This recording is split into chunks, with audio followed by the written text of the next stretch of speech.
Olá, eu sou Ana Virgínia Machado e hoje nós vamos falar um pouquinho sobre vistas seccionais. As vistas seccionais, elas vão ser uma vista especial, onde nós vamos considerar um plano secante que corta a peça em determinado ponto que nós queremos mostrar o que acontece dentro da peça.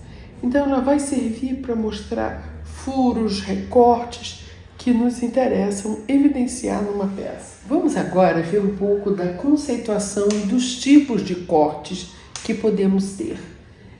Nós temos aqui, por exemplo, uma peça onde aqui no meio passa um plano secante. Esse plano secante vai ter a capacidade de cortar essa peça.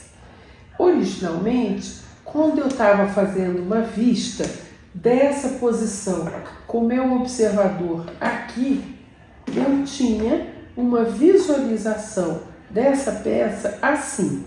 É uma vista normal, sem nenhum corte, onde eu estava representando com essas linhas tracejadas aqui o furo passante, representando também a linha de eixo.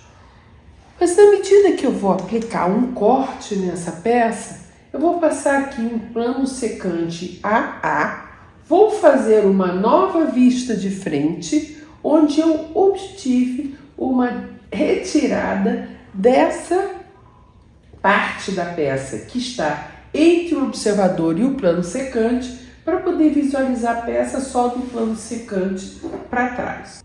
E aí eu vou ter uma nova vista dessa peça, considerando um plano secante AA, que eu vou chamar de corte AA.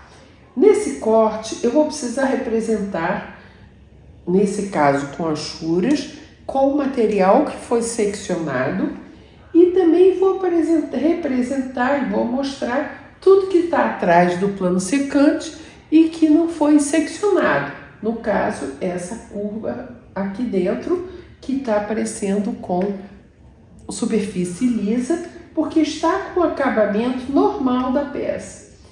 Essa borda aqui em cima do furo está representada por essa linha aqui. Essa parte do meio, com o material que não foi seccionado, está com o acabamento original da peça. E aqui a achura, indicando o material que foi seccionado. Atenção, detalhe importante. No corte, eu não represento arestas invisíveis. E com isso, essa aresta daqui de trás não vai ser representada aqui. Agora, atenção, vamos conhecer como ficaria uma seção AA. No caso da seção, é como eu tivesse tirado uma fatia muito fina da peça naquele ponto e colado aqui.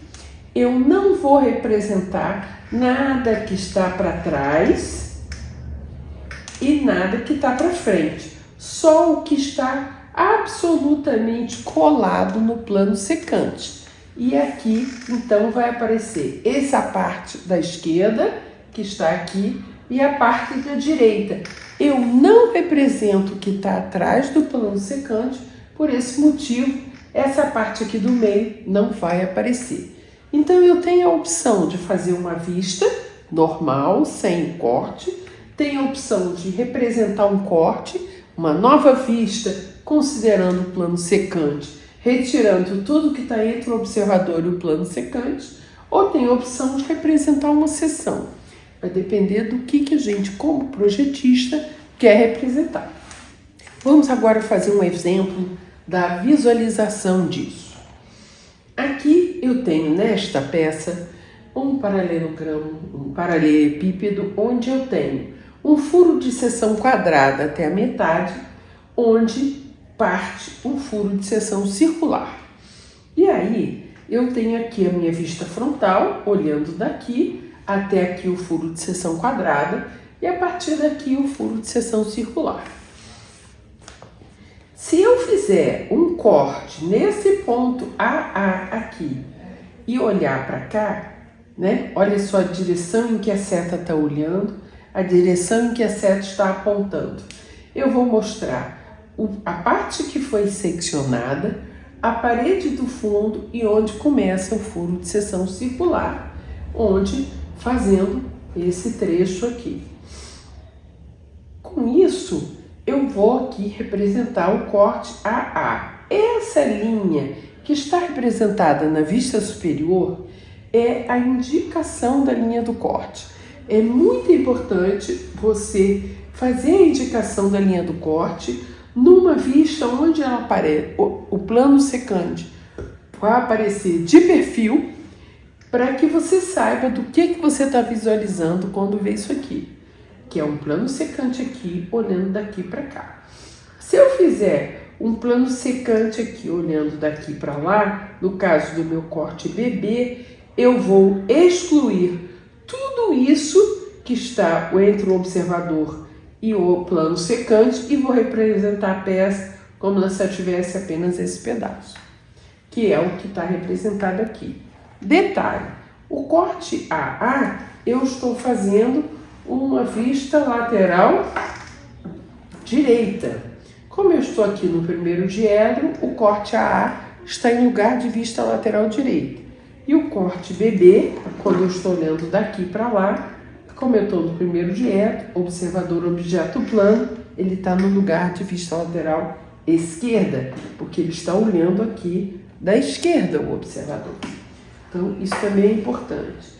Outro detalhe que eu queria falar sobre a linha de indicação da linha de corte, aqui fora ela vai ser uma linha mais larga e a seta que indica a direção que o observador está olhando, tocando essa linha mais larga. Aqui no meio da peça nós vamos trabalhar com uma linha como linha de eixo. Mais à frente vocês vão descobrir por quê. Porque a gente usa muita linha de eixo de furo para poder fazer o corte. Aqui sobre a representação da achura. Você vai achar na norma diversos tipos de representação dependendo do material. A achura nessas condições, ela é a representação de ferro fundido. Então, é uma representação comum que a gente adota aqui, mas cada material vai ter sua representação. Essa representação deve ter um espaçamento de 2 a 3 milímetros, uniforme e linha fina, enquanto em volta vai ser linha larga. Se você fizer uma representação com espaçamento desigual, o leitor não vai saber que material é esse. Porque se você tiver 2 linhas e um espaço, 2 linhas e um espaço, é outra coisa. Então, essa representação aqui eu sei que é ferro fundido. Se você variar isso aqui, a gente não vai saber o que é. Uma representação muito junta, além de dar muito trabalho, ela dá muita confusão para quem lê, não fica uma boa representação. E se você usar uma linha aqui, que também é larga, é uma representação sem contraste, fica muito ruim também. E finalmente, se a gente tiver a achura para ser representada, normalmente nós trabalhamos com linhas inclinadas a 45 graus, mas se você tiver a peça inclinada a 45 graus, seria bom que você mude um pouco a inclinação dessa achura para que não fique a achura paralela à lateral da peça. Muito obrigada!